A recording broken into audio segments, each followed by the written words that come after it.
بسم اللہ الرحمن الرحیم۔ شروع اللہ تعالیٰ کے بابرکت نام سے جو بڑا مہربان اور نہایت رحم فرمانے والا ہے۔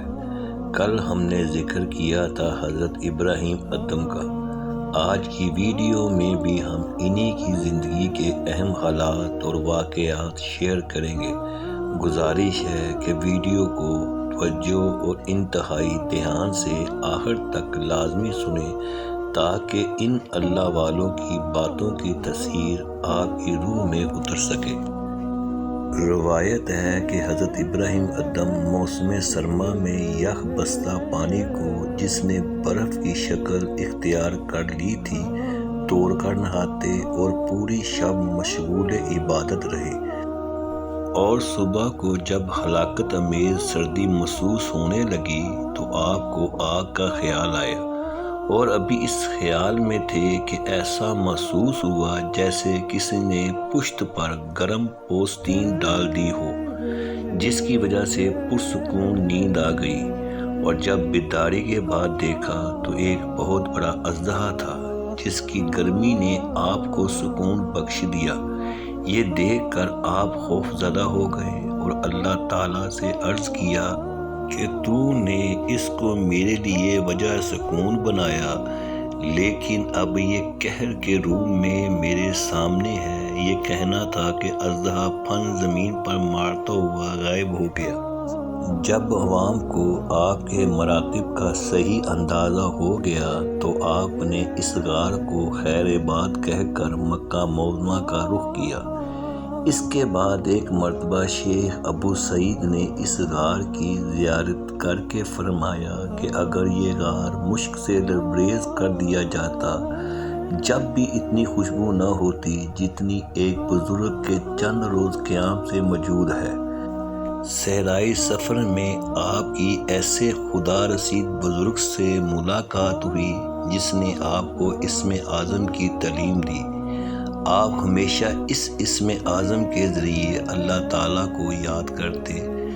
پھر اس دوران آپ کی ملاقات جب حضرت خضر سے ہوئی تو انہوں نے فرمایا، جس بزرگ نے تمہیں اسم اعظم کی تعلیم دی ہے وہ میرے بھائی الیاس علیہ السلام ہے۔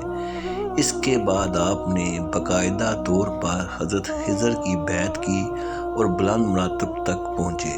پھر فرمایا، ایک مرتبہ میں بیابانوں کی خاک چھانتا ہوا جب عراق پہنچا، میں نے 70 فقراء کو دیکھا جو راہ مولا میں اپنی جان نچھاور کر چکے تھے، لیکن ان میں سے ایک فرد ایسا باقی تھا جس میں زندگی کے کچھ آثار موجود تھے۔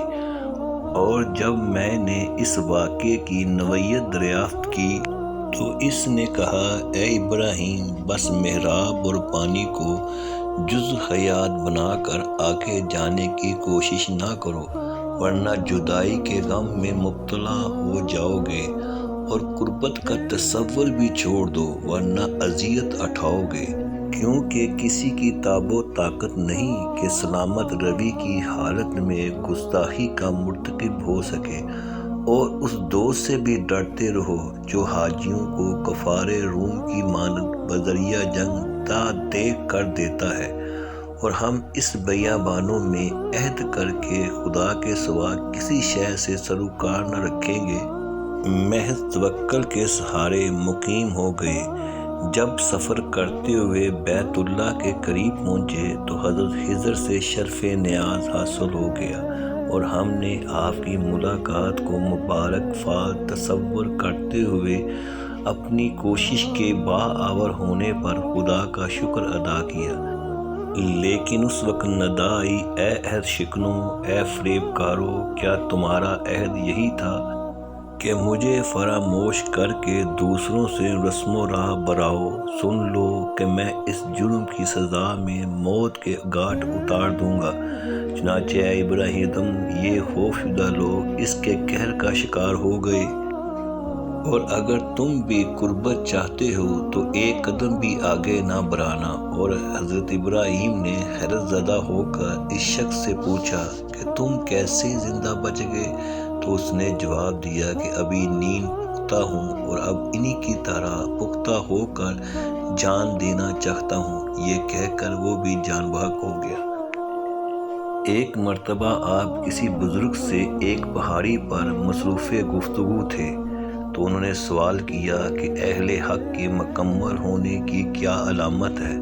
تو آپ نے جواب دیا کہ اگر وہ پہاڑ کو چلنے کا حکم دے تو وہ بھی اپنی جگہ چھوڑ دے۔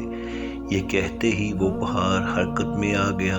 تو آپ نے فرمایا کہ میں نے تجھ سے نہیں کہا، اور وہ پہاڑ وہیں ٹھہر گیا۔